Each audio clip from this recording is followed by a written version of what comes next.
A ještě spíš, jak ty lidi nechodili do školy, že byli to neuměli číst a psat, to už je taky moc dávno. A tož taky jeden strýček byli v kostele a zpívali a ten vedle mu povídá, ty ale ty to máš hore nohama, ty knížka. Potvorenická, za mě to obrátil. Poznám lepší případ.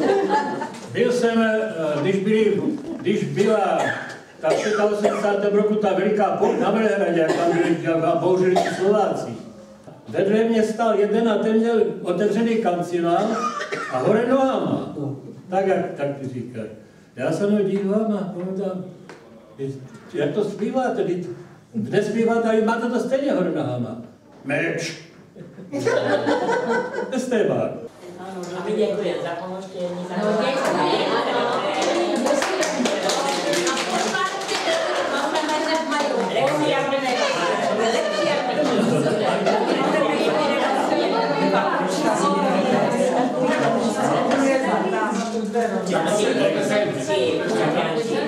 Musíte jenom bakalovi říct, tak.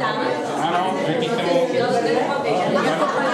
Pane Bakán. Pane Bakán, ohromné koláčky máte, takové koláčky,